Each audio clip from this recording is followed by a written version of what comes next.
to Jonathan Taylor. Huge hole. He's at the 30. He's going to go. 10, 5, touchdown. Jonathan Taylor made a man miss the line of scrimmage and then runs it into Pater for a one-handed INT. Are you kidding me?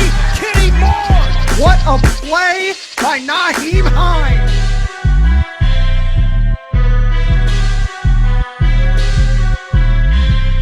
Horseshoe is back, baby. The horseshoe is back. Hey, what's going on, Colts Nation? Welcome back to another episode of the Bringing the Juice Colts podcast. Cody Foger, Derek Larger here with you. Derek, it's been a minute, man. I know the summer's crazy with everything going on, but how have you been? Oh, not too bad, man. You know, still trying to lose the weight, and most people know that on this channel already, but doing really well. And, you know, this is just unfortunately the part of the year where it's just not a whole lot to talk about, unfortunately, when it comes to sports in general, unless you're a baseball channel or, you know, maybe a hockey person at the end of the year. But other than that, you know, there's not really a whole lot to talk about right now, but glad we're able to get a video out here. Yeah, and you mentioned, you know, losing that weight. Was it like 27 pounds or something like that so far? Yeah, it's about 25, so far. Pounds. Yep. Wow. Yep, 2 months. That's amazing, man. That's so cool to hear. That's awesome. Yep, absolutely. Yeah.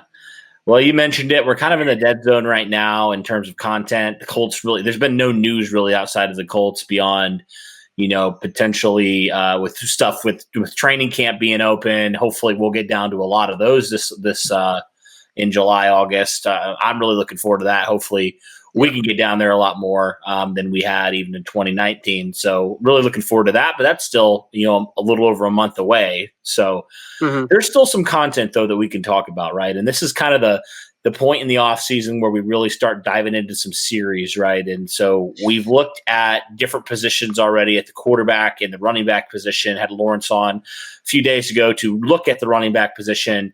I thought today we could look at a position that there's a lot more guys that we can talk about, right? There's a lot more unknown at this wide receiver position as opposed to the running backs and the quarterbacks are pretty cut and dry. Yeah. Wide receivers, there's a lot more question marks. Maybe not at the beginning, like we kind of have an idea, but maybe near the back end of the roster, there's a lot of guys potentially vying for the number 4, number 5 wide receiver position. So, Derek, we can start with the guys that we feel, you know, pretty much are going to be your top 3. We'll start with the number 1 guy as it stands right now. Wide receiver T.Y. Hilton, the veteran. I thought we had to start there. He's been on the Colts ever since being drafted in 2012.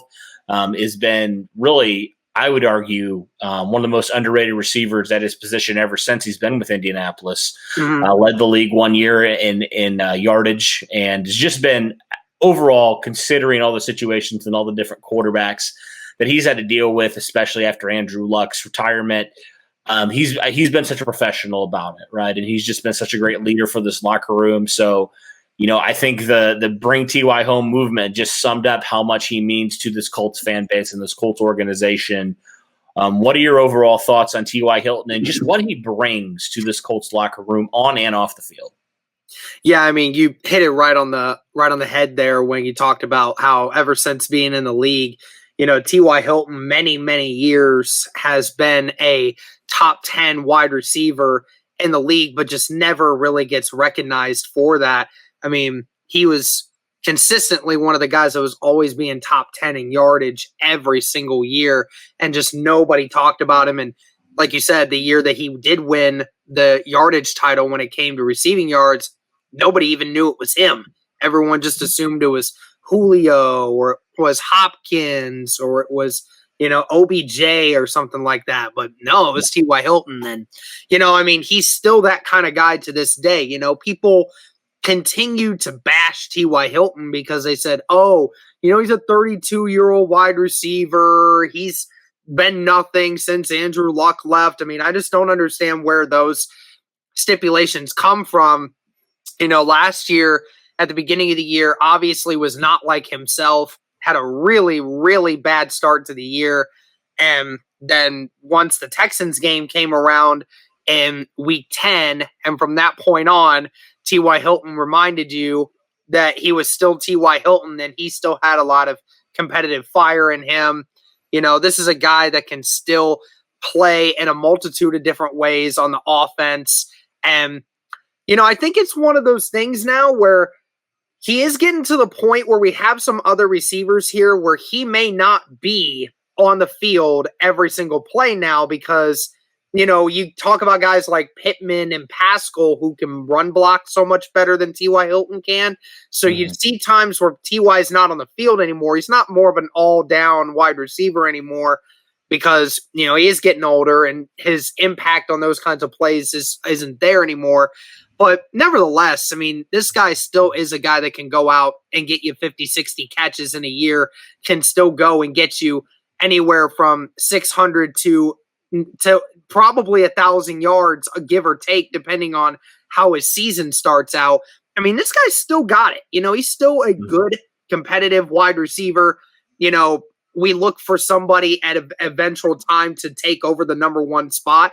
But even still, a veteran guy with a lot of leadership and somebody that can still go out and get you a 100-yard receiving game whenever he wanted to, I mean, that's still a good wide receiver to have.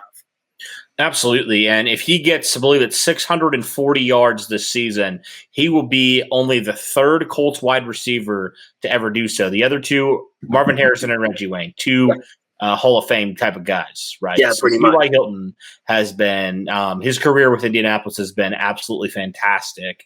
And just everything that he's done. And you look at Reggie Wayne and Marvin Harrison, and obviously those two guys are fantastic.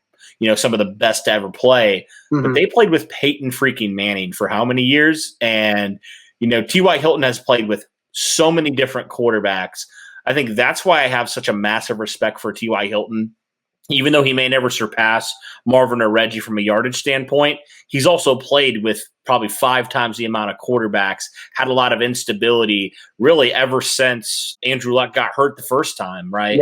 Yeah. He's had that instability with different quarterbacks, and he's still, obviously hasn't been like absolutely on fire. Like he hasn't been consistent 1,000-yard without those guys. But yeah, I mean, overall, he's just been the absolute pros pro, man. He really has, to steal a cliche there from Chuck, good old Chuck Pagano. He absolutely has. And I think he deserves all that credit for never complaining, never really bashing. I know he had the one thing years ago when the offensive line was just getting killed, but like he's never complained, man. He has never complained about that. And he's just been so consistent with Indianapolis and what he does and how he leads these other guys, right? Like the Parris Campbell, the Michael Pittman. And I think it was so invaluable to get him back for another season. Maybe it is just for one more season. But, it just made my heart feel good to see number 13 in the Colts uniform at least for one more year. And hopefully he can finish out his career with Indianapolis. I think that's one thing that they, seems like the Colts and T.Y. Hilton mutually want that to happen. So hopefully that does happen for him. And like Marvin and Reggie, he can finish out his career with Indianapolis. Right. All right. Let's move on to some other receivers. The Colts have some pretty good young receivers that we feel pretty good from a production standpoint. We think they can do a lot. Obviously, the next two guys we'll look at, there's different situations for both of them. First guy is Michael Pittman Jr., was a rookie last year, really early second-round pick there from Indianapolis. I thought all things considered, Derek, he had a pretty good year, especially considering missing, I believe it was 3 games with that leg syndrome. It was kind of a freak injury type of thing. Had some inconsistencies. Wasn't really like a huge force at certain points. It feels like the second half of the season, he really started to get going with building that chemistry with Phillip Rivers. And then obviously you point to that Buffalo game where he was the best receiver on the Colts that day. And I think all signs are pointing up for a guy like Michael Pittman. He's 6'4", nearly 230 pounds. He's got the speed. He's got the size. I think just now, a lot of people think he could potentially ascend and even surpass this season T.Y. Hilton for the mantle of the number one receiver for Indianapolis. What are your thoughts on a guy like Michael Pittman and potentially his leap from year 1 to year 2? Yeah, I mean, that's what everybody's talking about, right? I mean, he could be one of those guys that takes a major leap from year 1 to year 2 due to the fact that, again, just like Jonathan Taylor, who we all kind of said, give props to Jonathan Taylor for figuring it out later in the season because, he didn't have a training camp. Just like Jonathan Taylor didn't have an early training camp, didn't have the mini camps, didn't have the chance to get in the building and throw and run around with those guys. right? Yeah. I mean, and with a new quarterback and didn't have time to figure it out. It's one of those situations where you come into the season, you're trying to figure it out so early, and it's really hard, especially for a rookie, to get used to the kind of speed and level of competitiveness that the NFL is when you tell everybody you need to stay home until practically the season starts. So, just like anybody else, I figured that was going to have an impact. And, it took him halfway through the season to finally get comfortable with who he was as a player and how he was performing. And then he finally started getting really good. And we definitely think his numbers can get better and better. I mean, the way they're able to use him, and he's not just a deep threat anymore. That's kind of what we anticipated him being. But ironically enough, that wasn't even what he was last year. A lot of his plays were actually making plays after the catching the ball 5-10 yards down the field. So honestly, he made more of his plays and underneath plays than he did from going over 40 yards down the field. But now you feel confident in a guy like Carson Wentz, who has the ability now to throw the ball more consistently down the field, threaten you with that, and allow Pittman to potentially do something with that. I mean, the potential is through the roof with Michael Pittman. I really enjoyed seeing what he was able to bring last year and knowing how much he could have had, but was very close to a couple of big plays, especially in that Buffalo game. I think that a lot more is coming from Michael Pittman as he starts to try to rein into being the number one receiver for this team. I just think of, you mentioned Carson Wentz. That was a good point I was going to bring up, but I just look at a guy like Alshon Jeffrey, who just a little bit smaller than Michael Pittman. He was 6'3", nearly 220. So very similar in body type, though. I look at his 2017 season when Carson Wentz, if you remember, was playing the best football out of any quarterback for 13 weeks. And Alshon Jeffrey got targeted 120 times in that year. And he had 9 receiving touchdowns. So we know now, seeing the big body wide receivers, how much Carson Wentz likes to use them, especially in the red zone. So I think that could really that's something I think you touched on, but I think that's something that Pittman, that's the next step for him. We've seen what he can do with the crossers. We know how good he is there. But, what about the stuff we saw at USC when he was basically mossing defenders, right? He was using his size to hit his advantage. Will the Colts with Carson Wentz give him more one-on-one opportunities in the red zone to just go over the top of some of these corners and some of these safeties? I think if they can, that just opens this offense up so much more. But Michael Pittman is a very nice player for Indianapolis. And the crazy thing is we feel like he's just scratching the surface of what he can be for Indianapolis now with a quarterback that really isn't as limited from an arm strength standpoint or a mobility standpoint. Feel like that's just going to serve him, as with all these receivers, but especially Pittman, with how unique he is compared to these other receivers.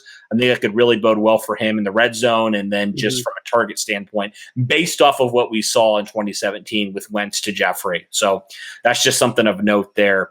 All right, another guy, Derek. I know this guy, we've talked about him to death up to this point in this offseason because it's a very critical year for him. He's only played in 9 games so far in 2 years with Indianapolis. Obviously, last year only played in 2 games and obviously went out in that second game against Minnesota, was out for the season. His knee got absolutely destroyed by Harrison Smith, and you just feel bad for the guy, Parris Campbell, man. But when he was healthy, he showed you a little bit of a glimpse. In week number 1, he had about a little over 70 yards. Was, I would say, probably the best wide receiver that day on the field for Indianapolis. And even his rookie season, when he got littered by injuries, you saw that flash, that lightning in a bottle that Parris Campbell can provide for this Colts offense when he's healthy. That's just been the issue. He just hasn't been healthy. He's had different reasons, different injuries up to this point. But we feel like if Parris Campbell can stay on the field, maybe not even for 17 games, but if he can stay on the field decent amount, he's going to really change what this Colts offense can do. Oh, yeah, even if he was playing half the games this year. I mean, let's just say, for all intents and purposes, he plays, 10 out of the 17 games. Okay, well, let's go back to week 1 of this last year, 70 yards in 1 game. I mean, 10 games, he gets you 700 yards receiving, or or even like 800 yards. If you talk about all-purpose yards on the offense, I mean, that's still really great production for a guy that can be used in a multitude of different ways, which I think that, that's exactly why the Colts drafted him in round 2 of the 2019 draft. It's just one of those things that you're hoping that the health comes around. And, unfortunately last year got a very severe injury that is very unfortunate because he was looking really good and, was finally healthy. And then all of a sudden, just got his knee blown out. I mean, you just hope that doesn't happen again this year. But he looks good out there in the mini camp. Everybody sees the videos of him making very solid cuts and doesn't seem to really, at least doesn't seem to be second guessing himself on whether or not he's good to go. And he says he's 100%, and, we'll see what happens once he gets back into the season. Anybody can do that kind of stuff during practices and training camp and whatnot. But, once you get into the real game and every single move matters, we'll see what happens there. But again, this guy stays healthy. There is just no end to what this guy can do due to his speed. Yeah, it's a completely different game when the pads are on. You know this. We know this. We both played football. But the thing for Parris Campbell that I've always been amazed at, just kind of hearing where his mindset is how has he stayed so positive throughout this? This guy has been probably one of the more unlucky guys in the league when it comes to injuries so far. And I've just really admired how much he's really had a positive attitude throughout this, because it could be super easy, man. After 2 straight years of injuries like that really limits you to kind of really start feeling down on yourself or questioning yourself and questioning, can I even stay healthy? But Parris Campbell hasn't done that. It appears that, he's really been in a good place mentally. And I think that's huge, man, for what he's going to do. And I think, honestly, I think about this also, how much of a help is it now that everything's pretty much open, that he can have a full, year back from rehabbing where he can be with his team, right? I just wonder how much that's going to help him out mentally as well. Yeah. And I think that can't be understated as well. But yeah, certainly if he can stay relatively healthy, he's going to be a big factor in this Colts offense. I mean, I remember when I was in kind of the press conference with Marcus Brady, the offensive coordinator, talked about Parris Campbell a little bit. And he just said, yeah, we have high hopes for this guy. We want him to be so involved in this offense. And I think that's what the Colts have envisioned ever since they drafted him, just all the different ways that they can use him. So if he can stay healthy, man, the sky's the limit for this guy. D-Jax. It's Philly's D-Jax. It's Colts D-Jax right here. I mean, yeah. I really do believe that. I really do. It's crazy because, he's not small, right? He's 6 No, he's not. He's 6'1". He's 6'1". So he's not small. He's not small. Yeah, 6'1", nearly 210. So he's got some decent size and he's got that speed. So he's got the combination that you really like, kind of like Michael Pittman. I mean, obviously Parris Campbell's a little bit faster. Pittman's a little bit bigger, but these guys complement each other very, very well, I think. So, but, talking about injuries, here's a guy that's had really no problem with injuries. He's been probably the model of consistency out of any of these wide receivers in terms of just always being there, always being healthy, always being on the field, despite, these other 3 guys struggling with injuries at certain points. And that's Zach Pascal. I mean, Zach Pascal, we know, one of the more underrated wide receivers in the NFL, certainly probably the most underrated guy here on Indianapolis in terms of the wide receivers. I mean, consistently, ever since he's been on the team, he's played in 16 games, right? And every single year, his stats have gone up. I mean, in 2018, he came on with Andrew Luck, 27 catches for 268 yards, 2 touchdowns. All right, pretty good. 2019, he stepped up his game even more and had 41 catches for 607 yards and 5 touchdowns. And then this last year had 44 catches for 629 yards and 5 touchdowns. And that's even with T.Y. Hilton stay relatively healthy throughout the season. So a lot of people seem to just brush Zach Pascal under the rug and think maybe one of these other guys is going to take wide receiver number 4. But I certainly think Zach Pascal is more than capable of not just being number 4, but maybe even number 3 or number 2. He's just been that consistent and that good for Indianapolis. And I think, the Colts love him because obviously he's so consistent. He's, really good at run blocking. He's really good at just about everything he does. Nothing spectacular, but he's just always been so consistent for this Indianapolis team. And I think that's going to bode well for his new quarterback, Carson Wentz. And just needing guys like that on the roster that are just consistently there. What are your thoughts on Zach Pascal and kind of what he brings to this Colts offense, and from a stability point, just what he brings? Yeah, ironically enough, this guy is only 26 years old. And funny enough, he's actually I believe he's the second oldest receiver on the roster, if I'm not mistaken. Yeah, I think you're right. Kind of, what is it? I think you're right, yeah.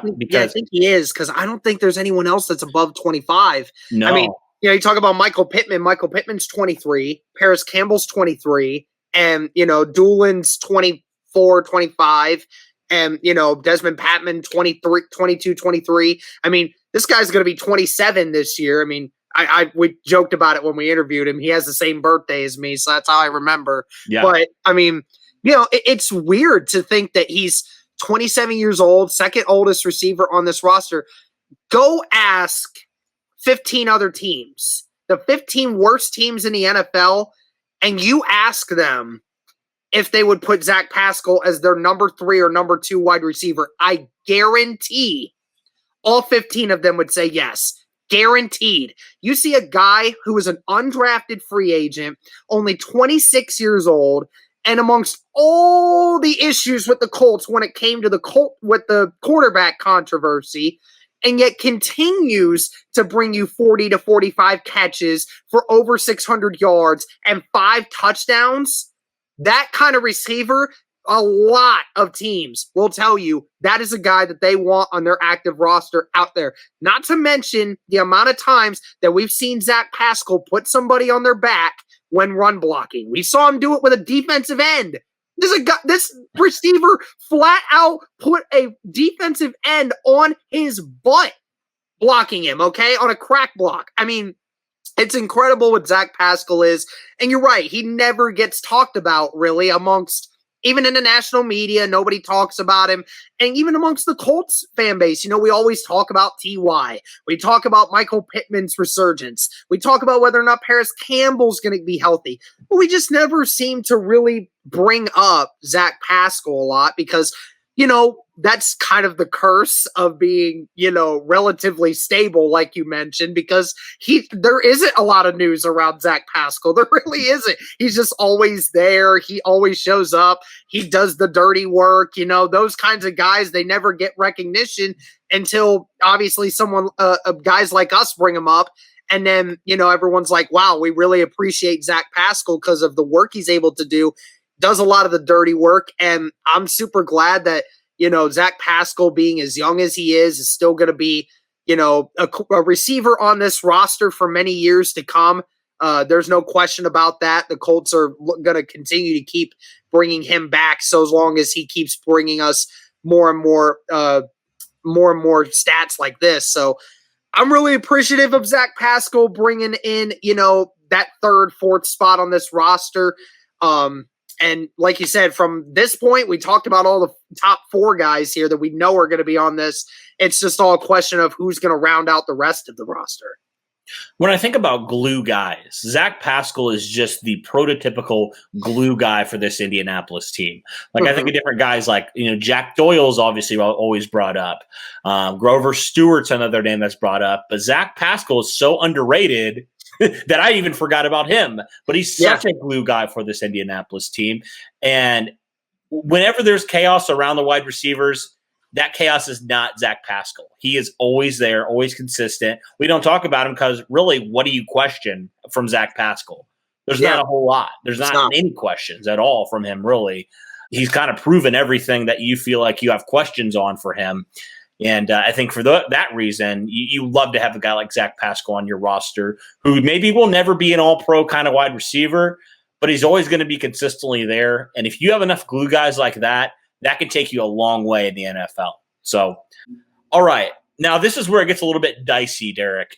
Yeah. I mentioned the top 4 guys we just talked about.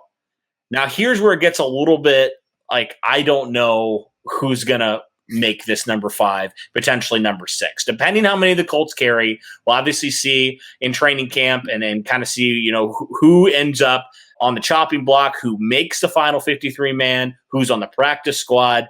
But I'm just going to name some guys that I think have a legitimate chance. That's Ashton Doolin, we already mentioned. DeMichael Harris, who saw some action. Desmond Pittman, a 6th-round pick in 2020, who didn't really see the field, but the Colts seem to like him quite a lot. Mike Strawn, who the Colts drafted this past year in the 2021 draft. He's a physical freak, but he's still pretty raw. And then you have guys like J.J. Nelson, Tariq Black, and Tyler Vaughns, who are both undrafted rookies. Just to name a couple other guys, there's a few other guys I don't really think are going to make much noise. But out of all these guys there, kind of sifting through it, who are some guys that you think legitimately have a shot to make this roster at the back end of this wide receiver core? Well, I'll definitely go with your guy, Doolin. That makes the most sense when you look at it from the perspective of he is quite often on the special teams. You mentioned that many times last year, how Doolin was going to make the roster simply because of his ability to not only play wide receiver, but be that special teams help when they need it. And, it's a toss-up between, whether or not they keep 6. I believe they will. DeMichael Harris can make some plays here and there. But ultimately, I think you're what do I want to say this?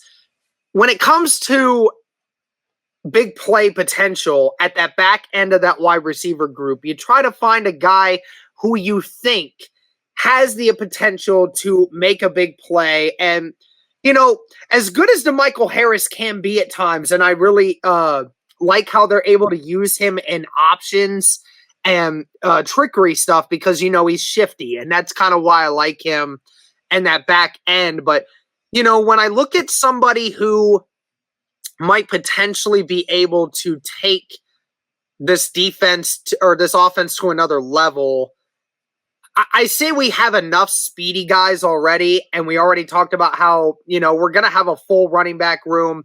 Nyheim Hines can do that. That Ashton Doolin at times can do that. Parris Campbell, if he stays healthy, is going to kind of be that guy as well. I kind of call him the Curtis Samuel of us because you can use him in a multitude of different ways. I look for the Colts to try to bring in one of those bigger body wide receivers in some games where it just makes you a more dominant team, especially in the red zone. And I look for guys like a Pittman or a Strawn to maybe find their way through at some point. Now, DeMichael Harris has the experience factor in there, and that's why he's kind of, the default option here. But I do anticipate the Colts, maybe seeing a little bit of Strawn at some point, because, Strawn has been getting some first-team reps, has been getting quite a few of them, actually.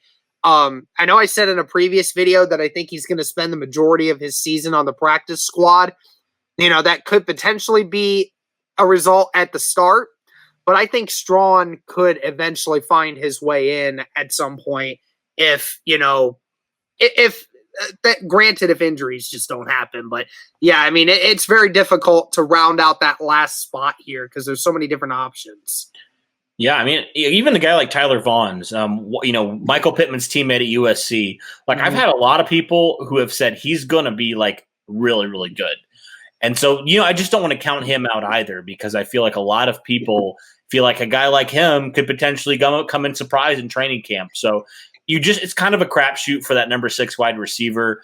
I think, obviously you mentioned Pittman and Strawn. I think Pittman maybe has a slight advantage right now just because he's been in the system for a year. But you know what? If Mike Strawn just goes and dominates like he did at the D2 level right away in training camp, the Colts may be forced to have to put him on the roster. He might just earn his way to a roster spot if he can build off of what he did at college, because that dude was absolutely dominant. He's got every single trait you look for in a dominant wide receiver. He's got the size. He's got the speed. He's kind of like, Pittman in a way, but even probably more physically gifted than Michael Pittman at this point, which is crazy to say because Pittman's very athletic and very, very freakish.